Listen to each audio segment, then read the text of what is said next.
Napakakapal ng hamog sa North Luzon Expressway, NLEX, sa kalaliman ng gabi, na para bang ang liwanag mula sa mga sasakyan ay sinasakal nito bago pa man makalayo.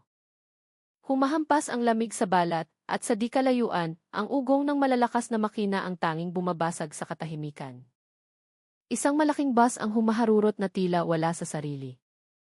Hinihiwa ng mga headlight nito ang kadiliman. Isang sirena mula sa sasakyan ng Highway Patrol Group ang humahabol sa likuran nito, ngunit sa halip na huminto, lalo pang bumilis ang takbo ng bus. Sa loob, nagsisigawan sa takot ang mga pasahero, habang ang trooper ay mahigpit ang kapit sa manibela, nanlilisik ang mga mata sa matinding pangamba. Ngunit hindi ito takot dahil sa posibleng multa. May isang bagay na mas madilim, mas mabigat na nakatago sa ilalim ng sahig na bakal ng sasakyan. Isang bagay na marahang tumitibok, malamig at amoy gamot. Nang sa wakas ay napahinto ang bus, walang sinuman ang handa sa kanilang matutuklasan sa luggage compartment. Ang gabing iyon sa NLEX ay naging isang bangungot na magiging multo sa alaala ng buong gitnang Luzon. Ang hangin ng gabi ay malakas na umiihip mula sa direksyon ng kabundukan ng Zambales, dala ang amoy ng basang lupa at manipis na hamog na gumugulong sa ibabaw ng expressway. Ang mga kamay ng orasan sa dashboard ng patrol car ay nakaturo sa ika-11 ng gabi. Ito ang oras kung kailan ang malaking bahagi ng Luzon ay mahimbing ng natutulog. Sa isang madilim na bahagi ng Balagtas exit, isang patrol car ng Satitis Region 3 ang nakaparada sa likod ng mayabong na puno ng akasya. Madilim ang ilaw sa loob nito, sapat lang upang makita ang anino ng 3 pulis na nakatutok sa isang speed radar monitor. Si Kapitan Leo de la Cruz, ang hepe ng unit para sa gabing iyon, ay humigop sa kanyang 3 negatibo isa na kape na nagsisimula ng lumamig. Tahimik ang gabi, bulong niya. Ngunit bago pa man niya mailapag ang tasa, isang numero ang kumislap sa monitor na nagpatayo sa kanya ng tuwid. 0 km/h. Boss! Tingnan niyo yon, sigaw niya sabay turo sa 2 puting ilaw na tumatago sa hamog mula sa malayo. Tinusok ng mga ilaw na iyon ang pusikip na dilim. Habang lumalapit, ito'y papalaki ng papalaki, at sa ilang segundo lang, umalinggaw sa hangin ang ugong ng isang malakas na makina. Isang pampasaherong bus na may kapasidad na 45 katao ang walang pakundangang humaharurot sa pinakakaliwang linya na para bang hinahabol ng kamatayan. Lumabas si Kapitan de la Cruz sa sasakyan, itinaas ang kanyang baton na may ilaw, at nagbigay ng senyas na huminto. Hinto, umalinggaw ang kanyang boses sa malamig na hangin, ngunit hindi bumagal ang bus. Sa halip, lalo pa itong bumilis, at nilagpasan siya na ilang metro lang ang pagitan. Muntik nang liparin ng malakas na bugso ng hangin ang kanyang sombrero, habang ang natirang hamog at alikabok sa kalsada ay humampas sa kanyang mukha. Ayaw huminto. Sakay! Habulin natin, mabilis at matatag na utos ni De La Cruz. Umugong ang sirena. Ang pula at asul na ilaw ng rotator ay ligaw na umikot sa gitna ng hamog. Humagibis ang patrol car mula sa pinagtataguan nito, umikit ang mga gulong sa likuran sa aspalto. Nagsimula na ang habulan. Walang ingat na nag-overtake ang bus sa mga mababagal na truck. Sa tuwing sinusubukan ng patrol car na lumapit, biglang lumilipat ng linya ang trooper ng bus na nagiging dahilan upang mapigil ng mga pulis ang kanilang hininga. Ngunit 12 sa kontrol, target ay patungong Kanluran, direksyong Balintawak. Plate number 77 tandang bawas 23 posibleng galing Cebu, sabi ni De La Cruz sa radyo. Magpadala ng alerto sa command center. Humingi ng backup mula sa Valenzuela at Nese. Hindi ito ordinaryong paglabag sa batas trapiko. Ang bus ay parang isang sugatang halimaw na umuungal, muntik nang bumangga sa mga harang sa gilid ng kalsada. Mula sa bintana, kitang-kita ang gulat sa mukha ng ilang pasahero. May mga nakatayo, nakakapit sa mga upuan habang sumisigaw. Manong, para! Bababa na kami, sigaw ng isang babae, ngunit ang kanyang boses ay nilamon ng ugong ng makina. Nagnalit ang mga ngipin ni De La Cruz.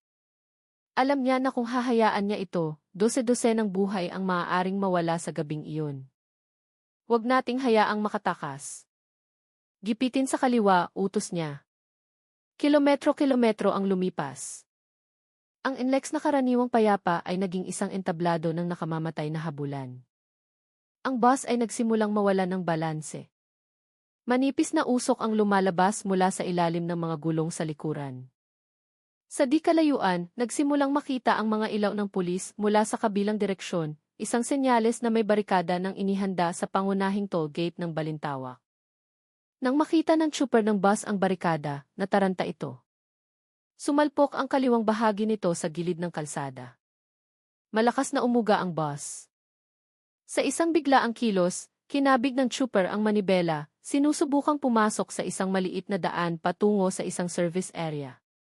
Ngunit na-overtake na ito ng patrol car ni De La Cruz mula sa kanan, pinutol ang daanan ng bus at ginipit ito sa kaliwa hanggang sa malakas itong mayanig at huminto kasabay ng isang mahabang tunog ng preno at langit-ngit ng metal. Katahimikan. Usok ang bumalot mula sa ilalim ng makina at tanging ang mga buntong hininga ng mga takot na pasahero ang maririnig. Mabilis na tumalon si De La Cruz at pilit na binuksan ang pinto ng bus. Pulis! Huwag kayong gagalaw. Isang lalaki, mga 40 taong gulang, na may matigas na mukha at nanginginig na mga kamay na nakahawak sa manibela, ang trooper ng bus. Sa tabi niya, isang batang konduktor na nagngangalang Rico Santos ang nakayuko, putlang-putla ang mukha. Anong kalokohan to? Sigaw ni Kapitan De La Cruz. Pilit na ngumiti si Mang Dado, ang trooper. Natakot lang po akong matiketan, sir. Yun lang po. Tinitigan siya ng masama ni De La Cruz. Natakot matiketan? Pero muntik mo nang patayin ang halos 50 tao, dumagundong ang boses niya. Sumenyas siya sa ibaba. Buksan mo ang luggage compartment. Natigilan si Mang Dado. Malamig na pawis ang tumulo sa kanyang sentido. Wala po dyan, sir. Mga maleta lang ng pasahero. Ngunit ang kanyang kaba ang lalong nagpatibay sa hinala ni De La Cruz. 2 miyembro ng ASG ang mabilis na pumagitna kay Mang Dado, kinalagkad siya sa gilid ng bus. Sinubukan ni Rico na umatras, ngunit hinarangan na siya ng isa pang pulis. Gamit ang nanginginig na kamay, hinila ni Mang Dado ang lever para sa luggage compartment. Click! Dahan-dahang bumukas ang pinto. At sa gabing iyon, biglang nanigas ang hangin.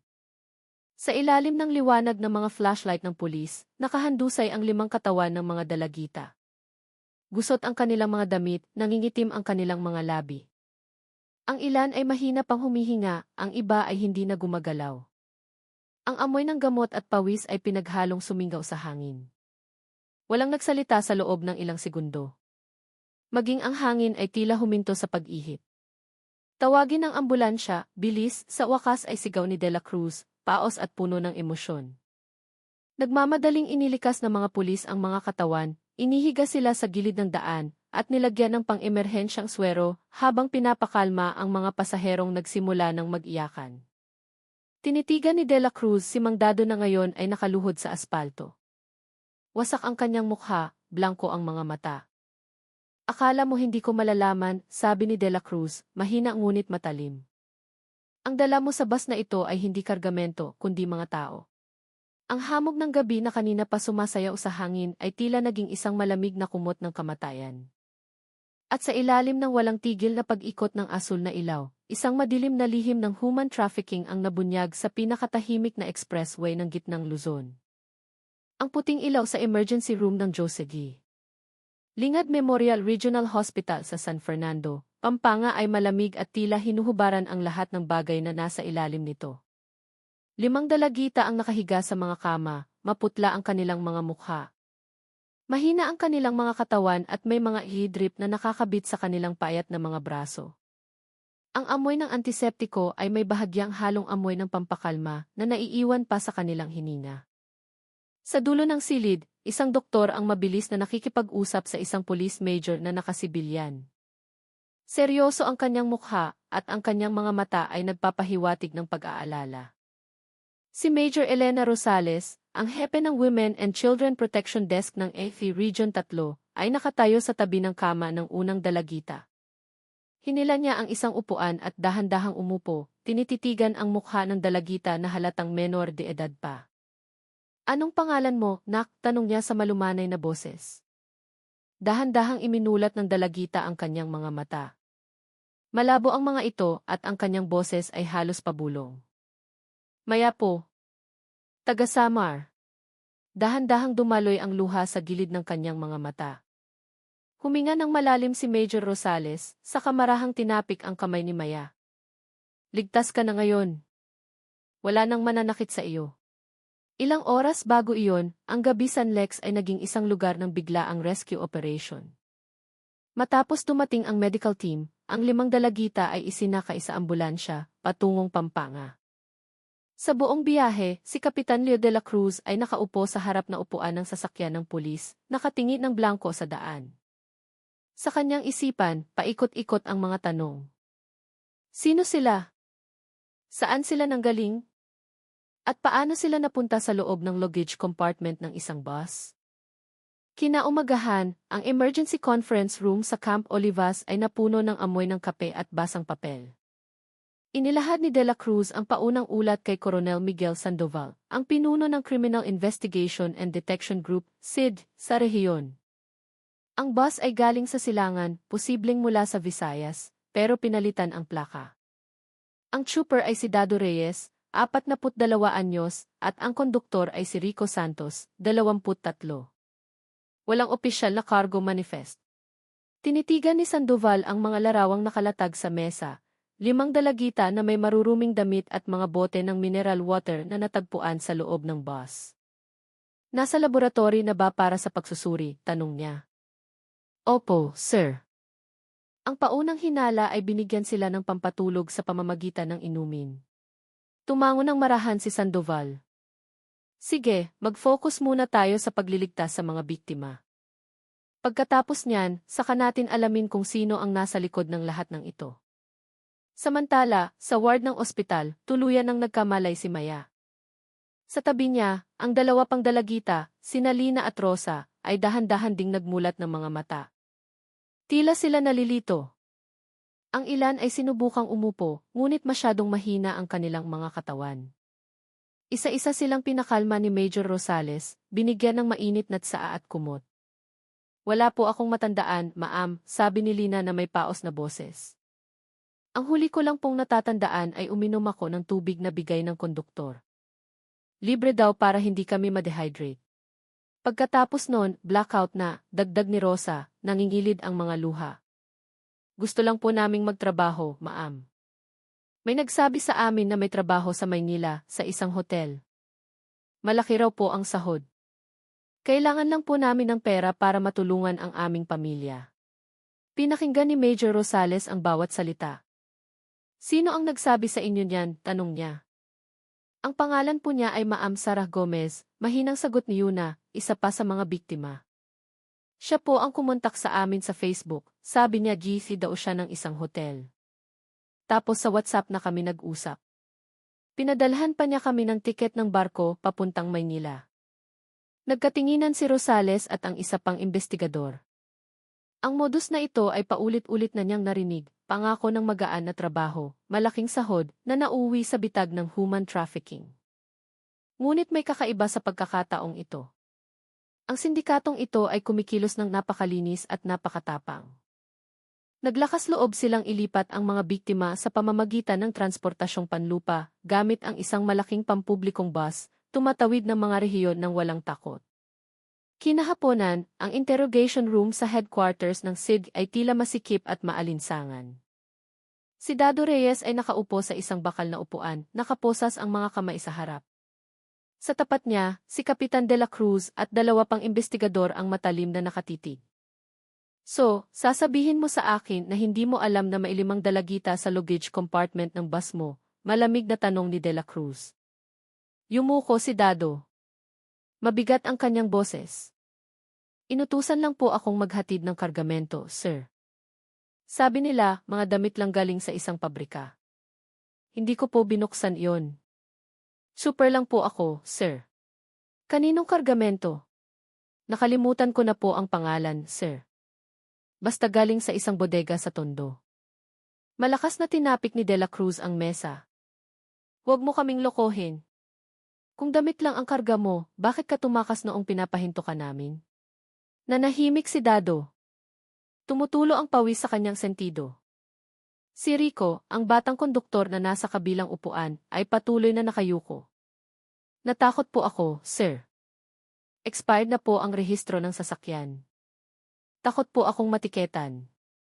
Sumandal si De La Cruz, tinitigan siya ng masama. Muntik mo nang patayin ang halos 50 tao sa expressway dahil lang takot kang matiketan. Yan ba ang dahilan mo? Walang sagot. Tanging ang malakas na paghinga at ang tunog ng orasan sa dingding ang maririnig.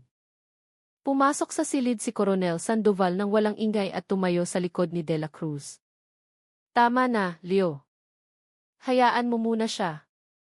Oras ang kalaban niya. Tinapik niya ang balikat ng kanyang tauhan. Hayaan mo siyang mag-isip. Mas maraming sasabihin ang takot kaysa sa bibig niya.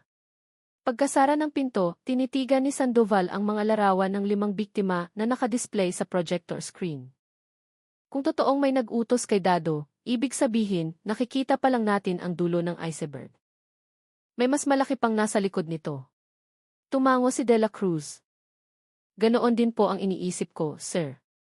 Pinalitan ang plaka, binago ang ruta, at ang konduktor ay tila bigla ang kinuha. Masyadong malinis kung individual lang ang gumawa nito. Tumingin si Sandoval sa bintana. Sa di kalayuan, nagsisimula na namang dumilim ang langit sa Pampanga, dala ang parehong lamig ng nakaraang gabi. Habulin natin ang pinagmulan nito mula sa 2 direksyon, mula sa ibaba, sa mga biktima, at mula sa itaas, sa chopper. Kung suswertehin tayo, magtatagpo ang 2 landas na ito sa gitna. Ilang araw ang lumipas, nagsimulang bumuti ang kalagayan ng 5 dalagita. Inilipat sila sa isang temporary shelter ng Saste. Sa tuwing sasapit ang gabi, madalas pa rin silang sumisigaw sa kanilang mga panaginip. Ma'am, natatakot po ako, bulong ni Tess isang gabi kay Major Rosales. Noong nasa bus po kami, narinig ko ang boses ng isang lalaki na nagsabing, bilis. Isara na ang pinto. Huwag nating hayaang magkamalay sila. Natatakot po akong bumalik sila. Mahigpit na hinawakan ni Major Rosales ang kamay ng dalagita. Hindi na sila babalik, nak. Hahanapin namin silang lahat hanggang sa pinakaugat. Sa labas ng bintana, nagsimulang umambon. Dahan-dahang bumasa ang bakuran ng shelter.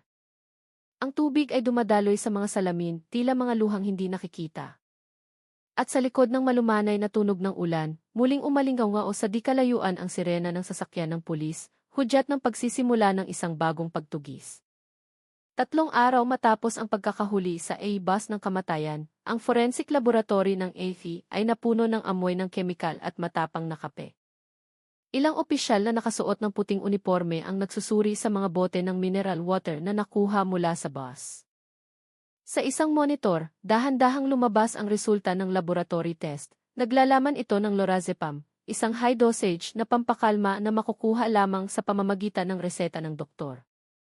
Agad na nakarating ang balita sa mesa ni Coronel Sandoval. Tinitigan niya ang ulat habang tumitigas ang kanyang panga. Hindi lang ito simpleng paglabag, bulong niya. Sinadya nilang walang malay ang mga biktima. Si Kapitan De La Cruz, na nakaupo sa tapat niya, ay nagdagdag at tingnan niyo po ito, sir. Nakahanap ang forensic team ng fingerprints ni Dado sa loob ng pinto ng luggage compartment. Malapit mismo sa kung saan natagpuan ang 5 dalagita. Matagal siyang tinitigan ni Sandoval. Ibig sabihin, alam niyang nandoon sila. Nang tanghali ring iyon, muling ipinatawag si Dado sa interrogation room. Sa pagkakataong ito, iba ang kapaligiran. Walang banta, walang malakas na boses. Tanging si Coronel Sandoval lang ang mahinahong nakaupo na may isang tumpok ng mga dokumento sa harap niya. Ginoong Reyes, mahinang sabi niya. Sinabi mong wala kang alam. Pero ang fingerprints mo ay nasa loob ng compartment.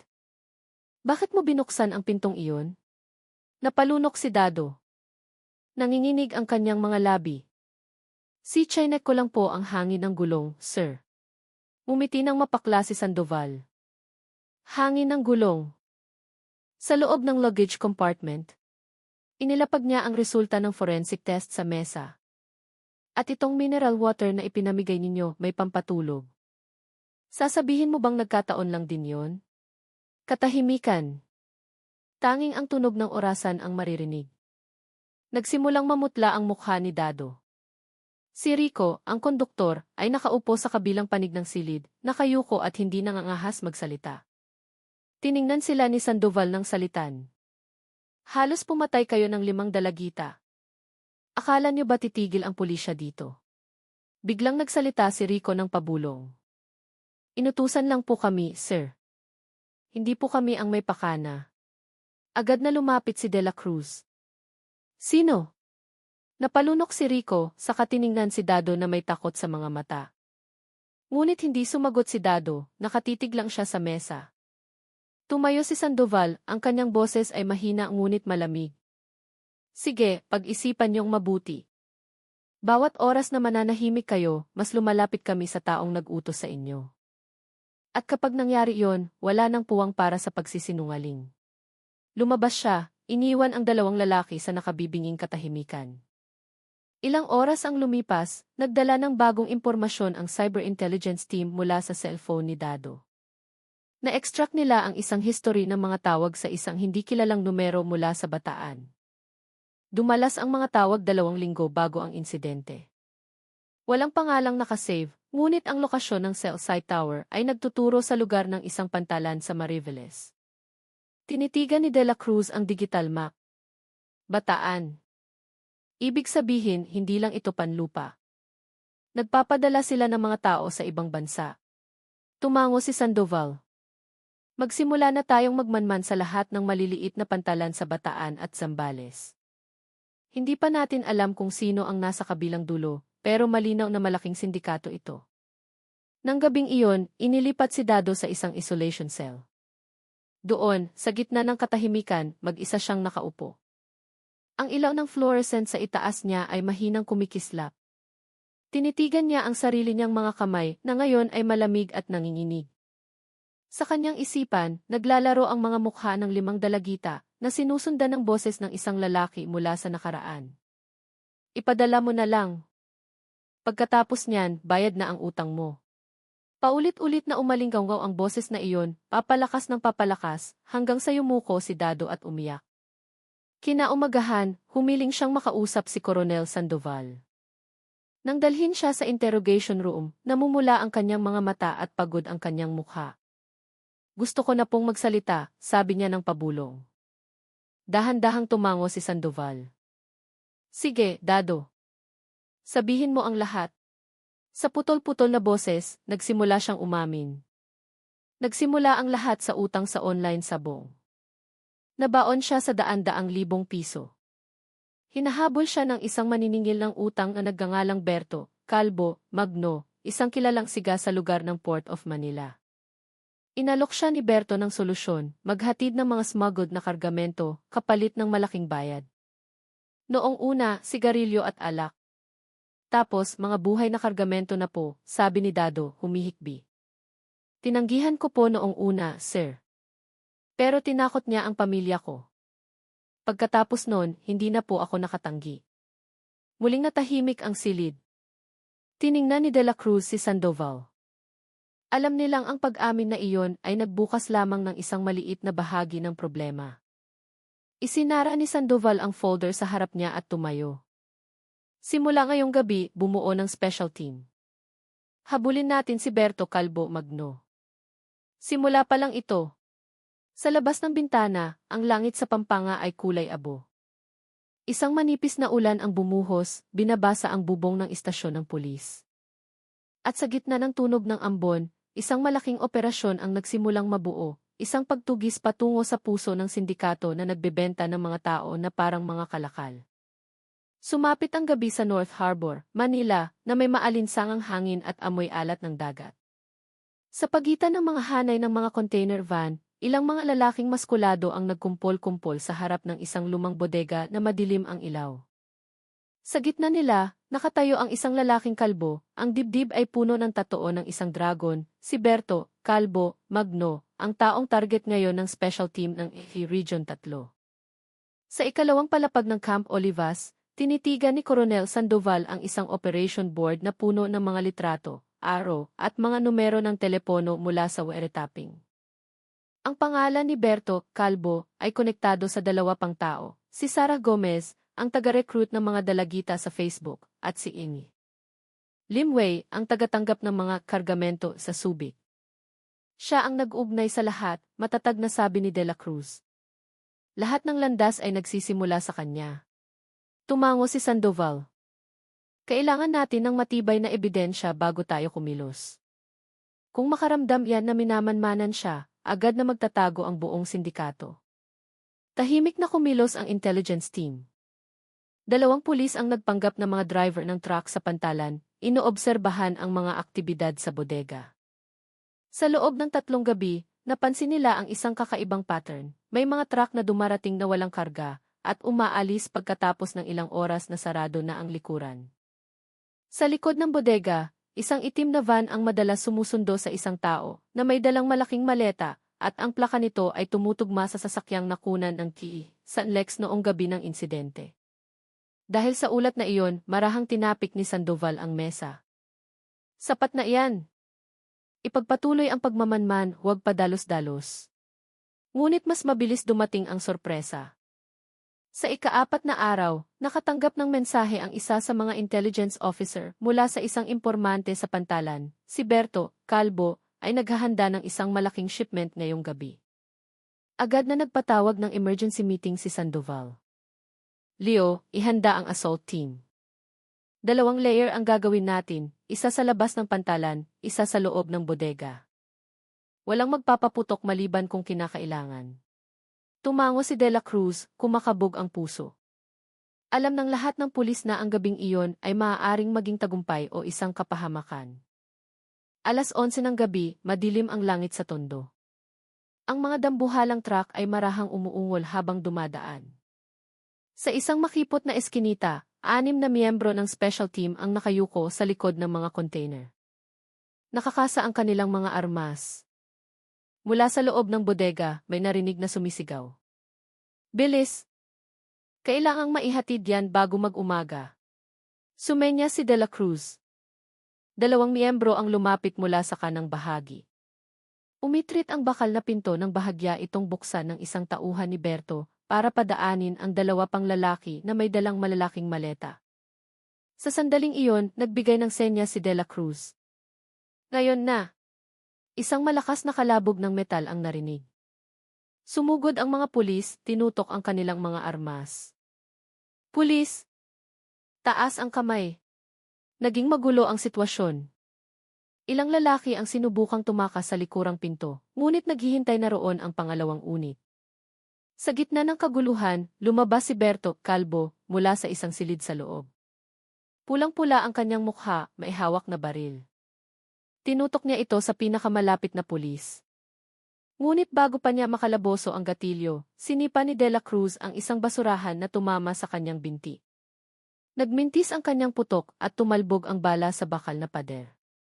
2 segundo lang, sinunggaban na siya ng isang miyembro ng ASE hanggang sa matumba. Tumalsik ang kanyang baril sa sahig. Habang pinupusasan, sumisigaw si Berto. Mga pingnan nyo. Hindi nyo kilala kung sino ang binabanggan nyo. Tinitigan siya ni De La Cruz ng malamig. Kilalang kilala ka namin. At ngayong gabi tapos ka na. Binuksan ng ibang mga pulis ang malalaking maleta. Sa loob nito, hindi smuggled na gamit, kundi mga peking dokumento. 12 ng peking at pasaporte ng mga dalagita, kumpleto sa mga digital na litrato. Ang ilang pangalan ay tumutugma pa sa datos ng mga biktima sa Pampanga. Si Coronel Sandoval, na nagmamanman mula sa isang command van, ay napakuyom ng kamao. Ito na. Ito na ang ebidensyang kailangan natin. Pagsapit ng umaga, unti-unting namutla ang langit ng Maynila. Mga truck ng pulis ang nakahanay sa harap ng bodega na ngayon ay napapalibutan na ng police line. Si Berto Calvo ay nakaposas, nakaupo sa sahig na may pasa sa mukha. Sa bulsa ng kanyang jacket, natagpuan ng mga pulis ang isang cellphone na may mga kontak na Sarah ACE at Lim Subic. Matagal na tinitigan ni Sandoval ang screen ng cellphone, sa kamahinang sinabi, nagsabi ng totoo si Dado. Ang unang kadena ay naputol na natin. Ngayon, oras na para hanapin ang utak. Tumingin siya sa direksyon ng dagat. Sunod, sabi niya sa mahinahon ngunit matalim na boses, hahabulin natin ang mga naghihintay sa kabilang ibayo. Hindi pa tapos ang operasyon. Nagsisimula pa lang. Nang umagang iyon, ang operation room ng SID sa Camp Olivas ay napuno ng amoy ng papel at matapang na kape. Sa isang malaking screen, ipinakita ng isang digital map ang mga pulang linyang nag-ugnay sa Maynila, Cavite, at Subic. Tumayo si Coronel Sandoval sa harap ng board. Tinuturo ang isang bagong pangalan na lumabas mula sa cellphone ni Berto Calvo, si Lim Wei, isang Filipino-Chinese na negosyante na nag-oorganisa ng mga biyahe sa dagat mula sa isang pantalan sa Subic, Zambales. Ito ang tao natin, matatag na sabi ni Sandoval. Siya ang tumatanggap ng mga kargamento mula sa Luzon. Kung mahuhuli natin si Lim Wei, babagsak ang buong network. Idinagdag ni Kapitan De La Cruz mula sa huling mensahe sa cellphone ni Berto. Naghahanda sila ng bagong shipment sa loob ng 2 araw. May 3 bagong biktima. Ang recruiter si Sara Gomez. Ang pangalang iyon ay nagpatahimik sa silid. Alam ng lahat na si Sara ang tusong utak sa likod ng recruitment na laging nakakatakas dahil sa internet siya kumikilos. Huminga ng malalim si Sandoval. Sige, bumuo tayo ng 3 team. Team Alpha, hulihin si Sara sa Cavite. Team Bravo, pumunta sa Subic, siguruhing mahuli si Lim Wei. Team Charlie, manatili sa Maynila para bantayan ang mga natitirang tauhan ni Berto. Lahat ay kikilos ng sabay-sabay. Walang dapat makalusot. Nang gabing iyon, lumipad si De La Cruz, patungong Subic, kasama ang 5 piling miyembro at isang intelligence officer. Paglabas nila ng paliparan, agad silang sinalubong ng maalinsangang hangin ng dagat. Sa isang inarkilang sasakyan, binuksan ni De La Cruz ang isang satellite map. Ang target na bodega ay nasa malapit sa isang daungan ng mga mangingisda. Ang aktibidad doon ay nagsisimula tuwing hating gabi. Tahimik tayong papasok. Hintayin natin ang tamang oras ng paghahatid. Pagsapit ng 1:00 ng madaling araw, ang team ay nagtatago na sa likod ng mga tumpok ng kahon. Madilim ang ilaw ng bodega at 2 lalaki na nakasuot ng uniforme ng mga trabahador sa pantalan ang tila nagsusuri ng isang speedboat sa gilid ng daungan. Isa sa kanila, isang lalaking mga 40 anyos na may malaking tiyan at gintong kwintas, ay si Lim Wei. Malakas siyang nagsasalita habang sinisipa ang isang sako. Bilis! Darating ang kargamento mula Maynila bago mag-umaga. Tatawid agad tayo papuntang international waters bago sumikat ang araw. Sumenya si De La Cruz sa kanyang team.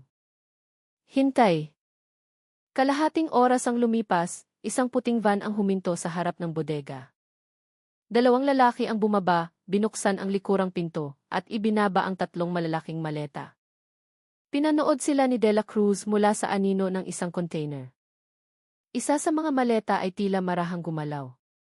Agad na kumabog ang kanyang puso. Nandoon ang mga biktima, bulong niya sa radyo. Ihanda ang pagsalakay. Nang magbigay ng senya si Lim Wei para ilipat ang mga maleta sa speedboat, tumalon si De La Cruz mula sa kanyang pinagtataguan. Pulis! Huwag kayong gagalaw. Sumiklab ang gulo. 2 tauhan ni Lim Wei ang sinubukang bunutin ang kanilang mga baril, ngunit isang warning shot mula sa X-ray ang nagpabagsak sa kanilang mga armas. Sinubukan ni Lim Wei na tumakbo patungo sa daungan, ngunit sinundan siya ni De La Cruz at sinunggaban dahilan upang pareho silang bumagsak sa sahig na kahoy. Bitawan mo ko, sigaw ni Lim Wei. Pinigilan siya ni De La Cruz. Wala ka nang pupuntahan, Lim. Tapos na ang laro mo. Binuksan ng ibang mga miyembro ng team ang mga maleta. Tama ang kanilang hinala. Sa loob nito, 3 dalagita ang nakahandusay at walang malay, nakatali ang mga kamay at may tape sa bibig. Mahina ang kanilang paghinga, ngunit buhay pa. Agad na binigyan sila ng oxygen ng mga medic. Yumuko si Lim Wei, habol ang hininga. Tinitigan siya ni De La Cruz ng masama.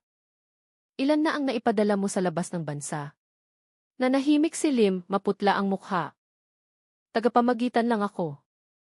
Ang lahat ng utos ay galing sa Maynila, pabulong niyang sabi. Hinawakan ni De La Cruz ang kanyang kwelyo. Kanino? Ikiniling ni Lim ang kanyang mukha, ayaw magsalita.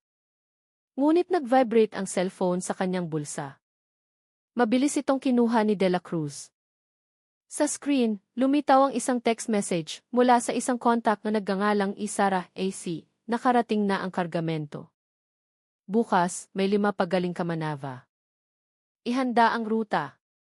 Si Sandoval, na nakikinig sa ulat sa pamamagitan ng radyo, ay agad nagbigay ng utos mula sa command center sa Pampanga. Hulihin si Sarah ngayong gabi rin. Huwag nating bigyan ng oras para magbura ng ebidensya. Nagsisimula ng magbukang liwayway sa Subic nang dalhin ng sasakyan ng pulis si Lim Wei at ang 3 biktima sa isang command post. Sa labas ng bintana, ang langit ay kulay kahel, hudyat ng isang bagong yugto. Tumingin si De La Cruz sa abot tanaw at bumulong, isa-isa silang babagsak. Ngayon, si Sara naman. Kadiliman pa sa Imus, Cavite, kung kailan mahalumigmig at tahimik pa ang paligid. Sa isang masikip na boarding house sa isang industrial area, isang babae ang nakatutok sa screen ng kanyang laptop. Nakatali lang ang kanyang buhok at mabilis na sumasayaw ang kanyang mga daliri sa keyboard. Siya si Sarah Gomez, matamis ang mukha, malambing ang boses, at may ngiting laging nakakaakit sa mga inosenteng dalagita mula sa probinsya. Ngunit sa likod ng kanyang mahinahong anyo, may nakatagong lamig at kasanayan. Hindi na lamang siya isang recruiter, isa na siyang maliit na utak sa isang malaking sindikato ng human trafficking. Sa screen, isang chat window sa WhatsApp ang nakabukas, sahod, 30 pugwi. Magaan na trabaho sa hotel. Sagot na namin ang tiket. Huwag mo munang sabihin sa pamilya mo, mahihirapan ka lang magpaalam. Tinipa ni Sarah ang mensaheng iyon nang walang pag-aalinlangan at pinindot ang send.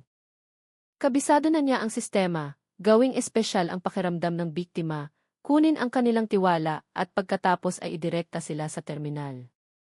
Ngunit nang umagang iyon, may kakaibang naramdaman siya nang pindutin ang send. Biglang nawala ang koneksyon sa internet. Isang notifikasyon ng network error ang lumabas sa kanyang laptop. Tumayo siya, lumapit sa maliit na bintana, at nakita ang 2 itim na sasakyan na huminto sa dulo ng eskinita. Naramdaman ni Sarah na bumilis ang tibok ng kanyang puso. Agad na sumigaw ang kanyang kutob, pulis. Isinara niya ang laptop, kinuha ang isang maliit na bag na naglalaman ng pera at 2 ekstrang SD card. Ngunit ilang hakbang pa lang patungo sa likurang pinto, narinig niya ang mga yabag na paakyat sa hagdan.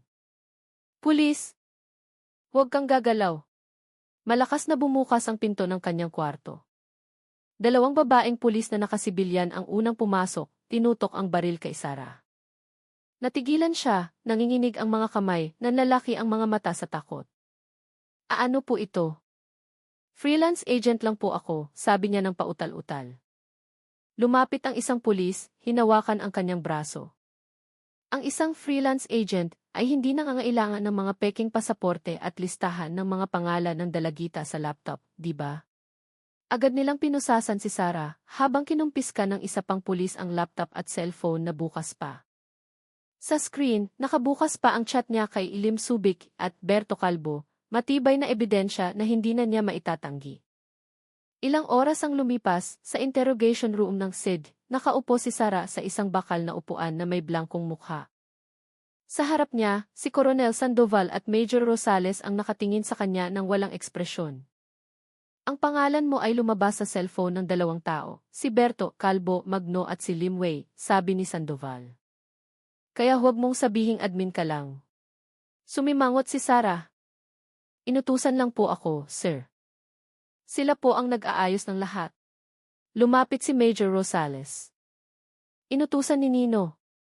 Yumuko ng matagal si Sarah, saka mahinang sumagot ni Berto po. Siya po ang nagbibigay sa akin ng pera. Sabi niya, tulungan ko lang siyang mag-recruit. Hindi ko po alam na ibebenta sila. Tinitigan siya ni Rosales ng masama. Hindi mo alam? Nagpapadala ka ng tiket. Hinihiling mo sa kanilang ilihim ang pag-alis. Nagpapadala ka pa ng mensahe na huwag dalhin ang personal na cellphone. Hindi yan kawalan ng alam. Intensyon yan. Nagsimulang tumulo ang luha ni Sarah. Kailangan ko po ng pera, ma'am. Gusto ko lang po bayaran ang mga utang ko. Hindi ko po alam na aabot sa ganito. Tinitigan siya ni Sandoval ng malamig. Ngayon, alam mo na. At alam mo na rin kung gaano karaming dalagita ang nawala dahil sa mga mensahe mo. Inilapag niya sa mesa ang isang folder, mga litrato ng 5 biktima mula sa bus sa NLEX at 3 mula sa Subic. Tinitigan ni Sarah ang mga larawan.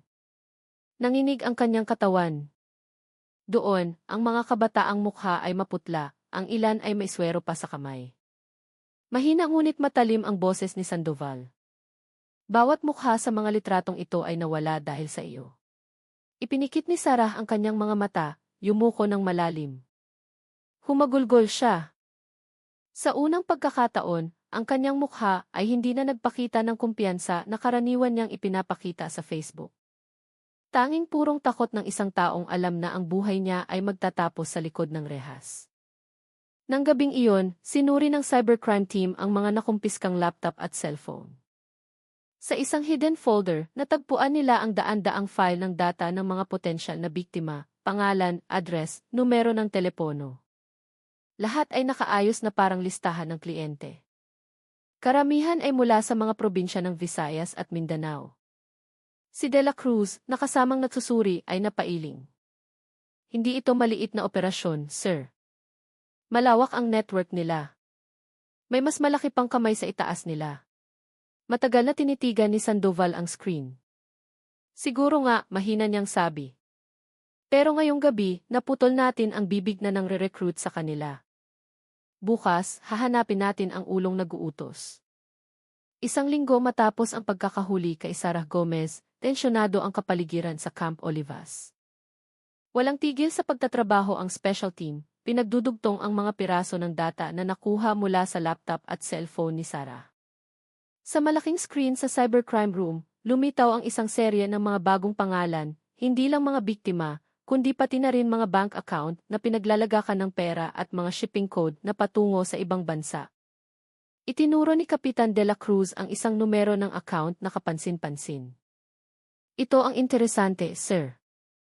Ang account na ito ay tumatanggap ng halos 1 milyong piso kada buwan, ipinapadala mula sa 3 magkakaibang lungsod, Maynila, Cebu at Subic. Lahat ay papunta sa iisang tatanggap sa Hong Kong sa ilalim ng pangalang Chan Trading Logistics. Tumingin ng masama si Coronel Sandoval. So, hindi lang sila lokal na sindikato. International ito. Samantala, sa detention cell, nakayuko si Sarah. Dinalao siya ni Major Rosales, dala ang isang makapal na folder. Sarah, mahinahon niyang sabi, kung gusto mong tulungan ang sarili mo, bigyan mo kami ng mas malaking pangalan. Umiling si Sarah, balisa ang mga mata. Naibigay ko na po lahat, ma'am. Tinitigan siya ni Rosales ng masama. Hindi pa. Alam naming may isa ka pang pangalan na itinatago. Sino ang koneksyon mo sa Hong Kong? Tinakpan ni Sarah ang kanyang mukha gamit ang 2 kamay. Hindi ko po alam ang pangalan niya. Lahat ay dumadaan sa tao sa Subic. Sabi ni Lim, ang big boss ay tinatawag na M. Chan. Ang pangalang iyon ay nagpabilis sa pag-iisip ni Rosales. Alam niya ang pangalang iyon, isang negosyante sa import-export na matagal nang pinaghihinalaang naglalaba ng pera sa pamamagitan ng negosyo sa pantalan. Agad siyang nagulat kay Sandoval. Kung si Chan nga ang tinutukoy, kaharap natin ang isang malaking protektor. May mga koneksyon yan, marahil kahit sa mga opisyal na ahensya.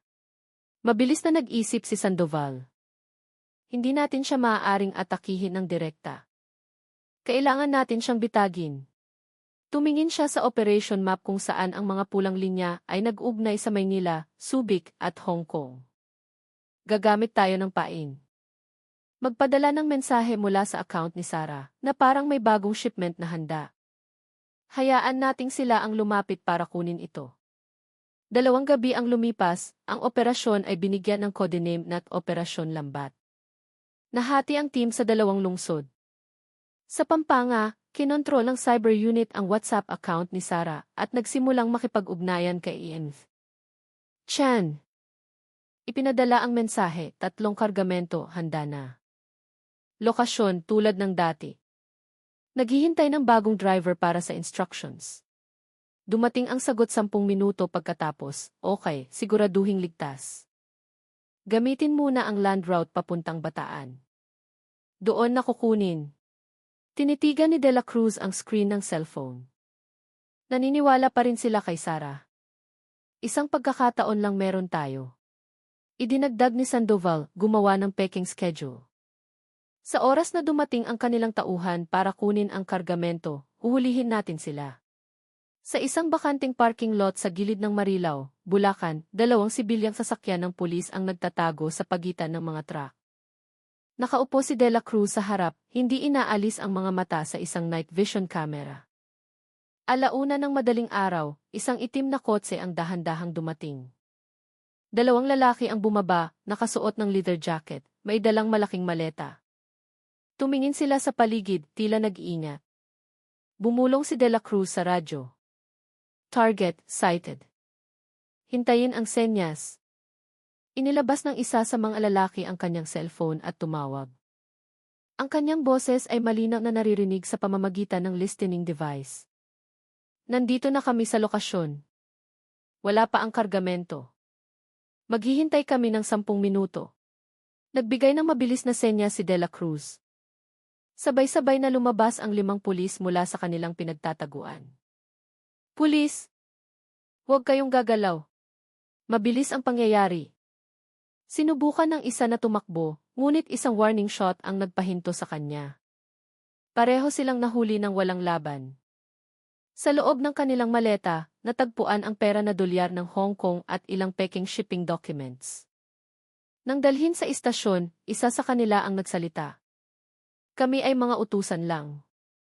Direktang ipinadala kami ni Emily Chan. Lahat ng transaksyon ay sa pamamagitan ng mga foreign account.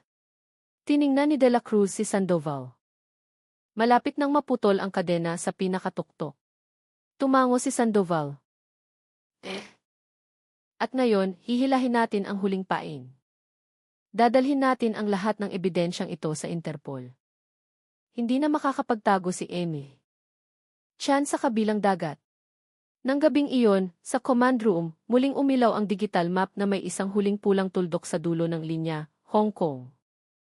Matagal na tumayo si Sandoval habang tinititigan ito. Tapos na ang pagtugis sa Luzon, sabi niya sa mabigat na boses. Pero ang gyera laban sa human trafficking ay papasok pa lang sa mas malawak na teritoryo.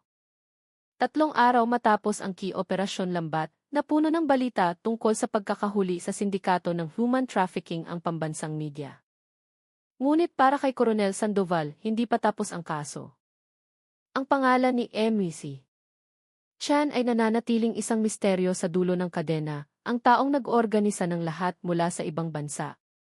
Sa isang saradong pagpupulong sa Camp Olivas, tumayo si Sandoval sa harap ng isang malaking screen na nagpapakita ng mapa ng digital money trail. Ang account na ito sa pangalan ng Chan Trading Logistics ay isang front lamang. Ang lahat ng pondo ay napupunta sa isang entity na tinatawag na Chandra Group na nakarehistro sa Hong Kong.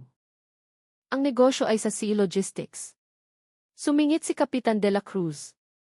Ibig sabihin, kailangan natin ng international coordination. Hindi natin siya mahuhuli ng mag-isa. Tumango si Sandoval. Tama. Nagpadala na ako ng ulat sa Interpol at sa Directorate for Intelligence ng Pero bago natin hintayin ang mahabang proseso, gusto kong magpadala tayo ng isang maliit na team sa Bataan para imbestigahan ang kanyang mga lokal na koneksyon. Siguradong may tagapamagitan si Chan dito. Muling dumating si De La Cruz sa Bataan kasama ang 2 intelligence officer. Nagpanggap silang mga trabahador sa pantalan at nagsimulang makihalubilo sa lugar ng Mariveles. Isa sa kanilang mga impormante, isang kargador na nagngangalang Mang Ador, ang nagbigay ng mahalagang impormasyon. Ang big boss na hinahanap nyo, minsan dumarating yan dito, 1 beses sa 1 buwan. Pero hindi yan nagpapakita sa pampublikong pantalan. Karaniwan, sa isang floating restaurant yan sa may dagat malapit sa hangganan. Gabi dumarating, sakay ng pribadong speedboat. Tumingin si De La Cruz sa dagat. Ang maliliit na alon ay gumugulong patungo sa dalampasigan, kalmado ngunit puno ng lihim. Kung ganoon, maghihintay tayo doon. Nang gabi ring iyon, umalis ang team sakay ng isang maliit na patrol boat. Humahampas sa kanilang mga mukha ang hangin mula sa dagat. Ang mga ilaw ng pantalan ay unti-unting lumayo. Sa abot tanaw, bahagyang nakikita ang liwanag mula sa floating restaurant na tinukoy ni Mang Ador. Mula sa malayo, nakikita nila ang ilang mga mamahaling yete na nakadaong. 11:30 ng gabi, isang itim na speedboat ang dumating mula sa silangan. Tiningnan ito ni De La Cruz gamit ang night vision binoculars. 3 tao ang sakay. Isa sa kanila ay nakasuot ng madilim na suit, maayos ang buhok. Ang kanyang mukha ay tumutugma sa intelligence photo na ipinadala ng Interpol, si Chan Tan, ang negosyanteng nasa likod ng Chan Trading. Target confirmed, bulong ni De La Cruz sa radyo. Hintayin natin siyang umakyat sa restaurant. Nang dumaong ang speedboat, humakbang si Chan sa kahoy na daungan. Matikas ang kanyang tindig, malamig ang aura. 2 bodyguard ang sumunod sa kanya. Umupo sila sa pinakadulong mesa at agad na dinalhan ng isang waiter ng maliit na maleta. Maingat na pinanood ni De La Cruz ang eksena sa pamamagitan ng isang long-range camera. Binuksan ang maleta at nakita ang isang tumpok ng pera at mga dokumento. Nagaganap na ang transaksyon, sabi ng isa sa mga operatiba. Kailangan nating siguraduhin na sapat ang video evidence bago tayo kumilos. Ngunit biglang umingay ang radyo sa kanyang kamay. Ang boses ng intelligence mula sa lupa ay nagmamadali. Sir Leo, may leak. May nagtip sa kanila. Bago pa niya matapos ang sasabihin, lumingon ang isa sa mga bodyguard ni Chan sa direksyon ng dagat at nakita ang sinag ng liwanag mula sa kamera ng pulis. Nakita tayo, sigaw ng isang miyembro. Agad na tumayo si Chan, sumenyas ng mabilis. Bumunot ng baril ang 2 bodyguard at biglang sumiklab ang gulo. Bagsak ang armas, sigaw ni De La Cruz habang tumatalon sa daungan kasama ang 2 pang miyembro. Isang warning shot ang bumasag sa katahimikan ng gabi. Isang bodyguard ang natumba. Ang isa naman ay tumalon sa speedboat. Tumakbo si Chan patungo rito. Hinabol siya ni De La Cruz, tumatakbo sa ibabaw ng mga kahoy na umuuga sa hampas ng alon. Nang malapit nang tumalon si Chan, sinunggaban siya ni De La Cruz mula sa likuran. Pareho silang nahulog sa tubig. Ang tunog ng pagbagsak nila sa tubig ang bumasag sa katahimikan. Sa malamig na dagat ng Bataan, nagpambuno sila. Hinawakan ni De La Cruz ang balikat ng kalaban, pinipigilan ang bawat pagtatangka nitong makatakas. Dito na magtatapos to, Chan. Sa tulong ng 2 miyembro na sumunod, hinila nila ang katawan ng lalaki patungo sa patrol boat. Agad na ikinabit ang posa sa kanyang mga pulso. Tiningnan ni Chan si De La Cruz na may mapanuyang ngiti. Akala niyo panalo na kayo? Maraming mas mataas sa akin.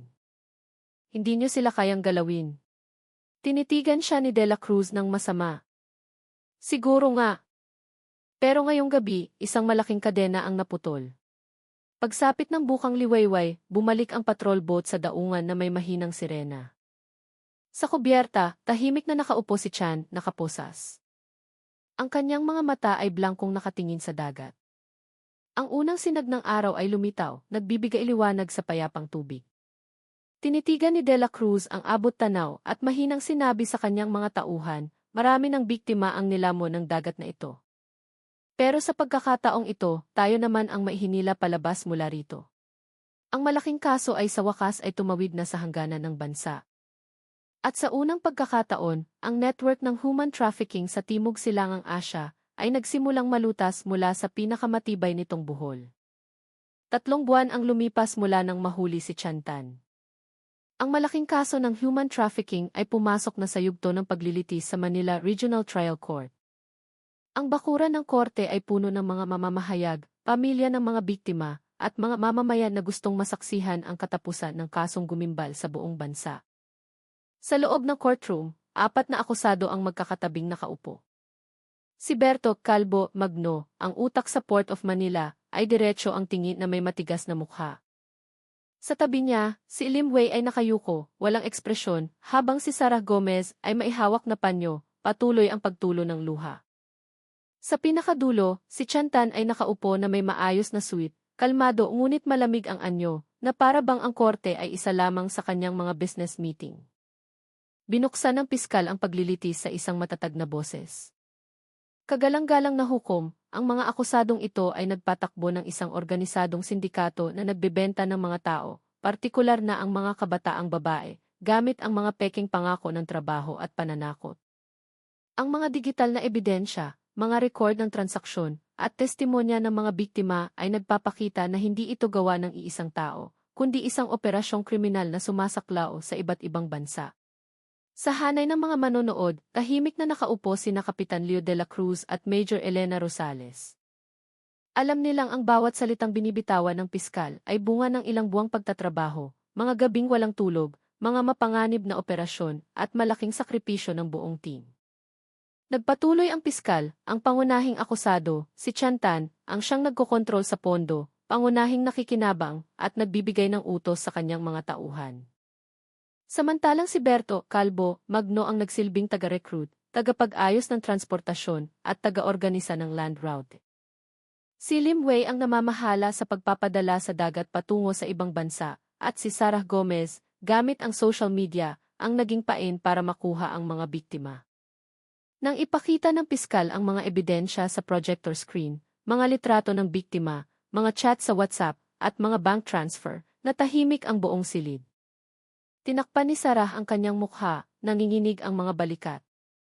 Yumuko si Berto, ngunit si Chan ay nanatiling tuwid, bahagyang umingiti sa tuwing may ipinapakitang ebidensya. Nang pagkakataon na para sa depensa, tumayo si Chan na may mahinahong boses. Kagalang-galang na hukom, ako ay isang negosyante sa larangan ng logistics. Lahat ng aking transaksyon ay legal. Nagbabayad ako ng buwis. Kung may mga taong gumagamit sa serbisyo ng aking kumpanya para sa krimen, labas na iyon sa aking responsibilidad. Nag-ingay ang mga tao. Naggalit ang mga ngipin ni De La Cruz, ngunit agad na pinakalma ng hukom ang sitwasyon. Sa kabilang panig ng silid, ang 5 dalagita na biktima mula sa bus ay nakaupo kasama si Major Rosales. Mas matatag na ang kanilang anyo. Ang ilan ay nakangiti na ng bahagya. Ngunit sa tuwing maririnig ang pangalan ng mga akusado, nanlilisik ang kanilang mga mata. Isa sa kanila, si Maya, ang tumayo upang magbigay ng testimonya. Nanginginig ang kanyang boses ngunit matatag. Gusto ko lang pong magtrabaho.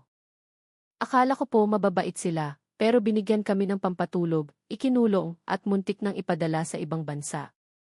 Hindi po namin alam kung mabubuhay pa kami o mamamatay. Ang boses ni Maya ay bumasag sa katahimikan ng silid. Ang ilan sa mga manonood ay yumuko, ang iba ay tahimik na umiiyak. Tinakpan ng piskal ang kanyang argumento sa isang matalim na tono. Hindi maaaring palampasin ng estado ang krimen na nagbebenta ng tao para sa pera. Hinihiling namin ang habambuhay na pagkakakulong para sa mga akusadong si Chantan at Berto Magno, 20 taon para kay Lim Wei at 18 taon para kay Sarah Gomez. Tinapik ng hukom ang kanyang gavel. Ang paglilitis ay sinuspinde. Ang hatol ay babasahin sa susunod na linggo. Sa labas ng gusali, makulimlim ang langit ng Maynila. Naglakad ng magkatabi sina De La Cruz at Rosales sa bangketa, kapwa tahimik. Parang hindi pa talaga tapos, mahinang sabi ni Rosales. Tumingin si De La Cruz sa langit. Hindi pa. Pero sa araw na ito, napatunayan natin na kahit ang mga nagtatago sa likod ng pera at kapangyarihan ay kailangan ding umupo sa parehong silya tulad ng iba. Ngumiti si Rosales. Sana makapagsimula na ng bagong buhay ang mga biktima pagkatapos nito. Tumango si De La Cruz, malayo ang tingin. Magsisimula sila dahil tapos na ang mahabang gabi. Ngayon, dumarating na ang bukang liwayway ng hustisya. At sa likod ng makapal na ulap ng Maynila, dahan-dahang sumilip ang araw, na para bang saksi na ang kadilimang bumalot sa ihibas ng kamatayan, sa Lex ay sa wakas ay natagpuan na ang liwanag. Isang linggo ang lumipas, muling napuno ang courtroom. Sa labas, daan-daang tao ang nagsisiksikan, naghihintay sa hatol. Ang media ay live na nag-uulat, habang sa loob, ang kapaligiran ay tahimik at tensyonado. Isang matandang hukom ang tumapik ng gavel ng 3 beses. Ang pagbasa ng hatol sa kaso ng human trafficking laban sa akusadong si Chantan at iba pa ay binubuksan na. Lahat ng mata ay nakatuon sa harap. Ang 4 na akusado ay nakaupo, maputla at tensyonado. Sa likuran, ang 5 dalagitang biktima ay dumalo na may simpleng ngunit maayos na kasuotan. hindi na sila mukhang marupok. Si Major Rosales ay nakaupo sa tabi nila, nagbibigay ng lakas sa pamamagitan ng mahigpit na hawak sa kamay. Sinimulang basahin ng hukom ang kanyang desisyon. Matapos timbangin ang mga testimonya ng mga saksi, mga ebidensya, at mga katotohanan sa paglilitis, napagpasyahan ng korte na ang mga akusado ay napatunayang maisala sa krimen ng human trafficking na isinagawa sa isang organisadong paraan, na sumasaklaw sa iba't ibang probinsya at bansa. Natahimik ang silid. Nagpatuloy ang hukom sa isang matatag na boses. Ang akusadong si Chantan, bilang pangunahing utak at benepisyaryo ng krimen, ay hinahatulan ng habang-buhay na pagkakakulong. Ang akusadong si Berto Calvo Magno, bilang koordinator sa lapangan, ay hinahatulan ng habang-buhay na pagkakakulong. Ang akusadong si Lim Wei, ang tagapag-ayos ng ruta sa dagat, ay hinahatulan ng 20 taong pagkakakulong. At ang akusadong si Sarah Gomez, bilang recruiter, ay hinahatulan ng 18 taong pagkakakulong. Biglang umugong ang silid. Ang ilang manonood ay pumalakpak, ang iba ay umiyak sa ginhawa. Yumuko si Sarah, tumulo ang luha sa kanyang orange na uniforme ng bilanggo. Si Chan ay nanatiling tikom ang bibig, ngunit ang kanyang mga mata na dating kalmado ay nawalan na ng kumpiyansa. Muling tinapik ng hukom ang gavel. Ang hustisya ay naisakatuparan na. Ang paglilitis ay tapos na. Sa labas ng gusali, isang mahinang ulan ang bumuhos. Sina De La Cruz at Rosales ay nakatayo sa ilalim ng isang payong, pinapanood ang mga sasakyan ng kulungan na nagdadala sa mga akusado palayo. Ganoon pala ang katapusan, bulong ni De La Cruz. Tiningnan ni Rosales ang basang kalsada. Pero ang sugat na iniwan nila ay hindi basta-basta mawawala. Lumapit si Maya, isa sa mga biktima. Salamat po, ma'am, sir. Kung hindi po dahil sa inyo, baka nawala na po kami kung saan. Ngumiti si Rosales. Matatag kayo, Maya. Ginawa lang namin ang trabaho namin. Ngayon, saan ka pupunta pagkatapos nito? Huminga ng malalim si Maya. Babalik po kami sa probinsya. Tinutulungan po kami ng gobyerno sa isang livelihood training. Gusto po naming magsimula ng bagong buhay. Tinapik siya ni De La Cruz sa balikat. Mahaba pa ang lalakbayin ninyo. Pero sa pagkakataong ito, naglalakad na kayo sa ilalim ng liwanag.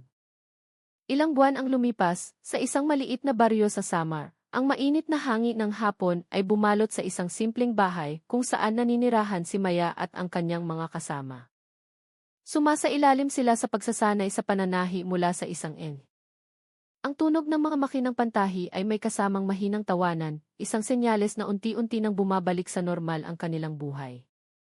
Sa isang sulok, dumalaw si Major Rosales. Napangiti siya nang makita ang 5 dalagita na masaya na. Malayo na ang narating inyo, sabi niya. Tiningnan siya ni Maya na may ningning sa mga mata. Ayaw na po naming maging biktima, ma'am. Gusto po naming tulungan ang iba para hindi sila maloko tulad namin. Tumango si Rosales, puno ng paghanga. Iyan ang pinakamagandang desisyon. Mula sa pagdurusa, isinilang ang katapangan. Sa di kalayuan, umalingaw ang tawag para sa pagdarasal ng hapon. Ang kulay kahel na liwanag ay dahan-dahang nawala sa kanluran, hudyat ng pagtatapos ng isang mahabang kabanata, isang madilim na yugto na kumitil ng maraming pangarap, ngunit nagluwal din ng bagong lakas sa puso ng mga nakaligtas. Tumingin si Rosales sa langit, magaan ang pakiramdam. Lahat ng pagod at sakripisyo ay nagbunga. Ang hustisya ay hindi nag-aalis ng sakit, ngunit nagbibigay ito ng pagkakataong magsimulang muli. At sa ilalim ng payapang langit ng takip silim,